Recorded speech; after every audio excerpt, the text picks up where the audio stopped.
আসসালামু আলাইকুম রহমতুল্লাহ। বাম চোখ লাফালে কি বিপদ হয়? এ বিষয়ে শাইখ আহমদুল্লাহর কাছ থেকে জানবো ইনশাআল্লাহ। চলেন। এরপরে প্রশ্ন হলো, কথিত আছে বাম চোখ লাফালে বিপদ আসে, ইসলামের কোনো ভিত্তি আছে কি? বাম চোখ লাফালে কি আসে? বিপদ আসে।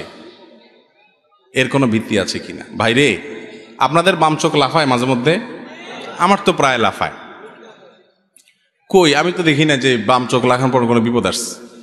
যদি কখনো কারোর বাম চোখ লাফানোর পরে বিপদ আসে, যদি কোনো বিপদ আসে, তো বুঝতে হবে এটা চোখ না লাফাইলেও আসতো, ডান চোখ লাফাইলেও আসতো, শরীর গোটাটা লাফাইলেও আসতো। বুঝতে পারছেন কথা?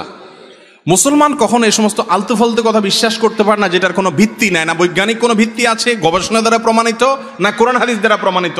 এরকম ফালতু কুসংস্কারে বিশ্বাসী কোনো মুসলমান হতে পারে না। বাম চোখটা একটু লাফাচ্ছে, বলে রে কোন বিপদ আসে রে। বিপদ তো তোমার ইমান আমল যাচ্ছে, ইসলাম সম্পর্কে কুসংস্কারের জন্য বিশ্বাস নিয়ে তুমি মরতেছো, এটাই তো বড় বিপদ।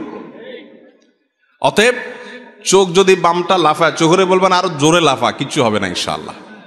কথা বুঝতে পারছেন? অনেকে আছে এই মাসআলাটা জানে এবং প্রশ্ন করে, হুজুর মাসালা জানে যে এই চোখ লাফালে কিছু হবে না, বিপদ এবং সুখ এই সবগুলো দেওয়ার একমাত্র মালিক কে? আল্লাহ। এরকম কোন আলামত আল্লাহ বলেন না আমাকে, আমি মন গড়া কেন বলবে? মাসআলা জানে ঠিকই, তারপরে যখন বাম চোখটা একটু লাফায় তখন ভয় হয় ভিতরে, আছে না নাই? অনেকে প্রশ্ন করে যে হুজুর এই ভয় হয় কেন? এই ভয় হয় এজন্য ইমান দুর্বল। আমি বলি তখন চোখেরে বলবেন চোখ আরো দুমসে লাফাইতে থাক, আমার কোনো টেনশন নেই। এরপর যদি কোনো বিপদ আসেও নিজেরে বলবেন যে অবশ্যই এই বিপদ আমার কপালে আগে থেকে লেখা ছিল তাই আসছে, চোখের লাফানোর সাথে এর কোনো সম্পর্ক নাই। চোখ তোমার 14 গোষ্ঠী সহ একসাথে নাচতে থাকে, কোনো কিছু হবে না আমার ইনশাআল্লাহ।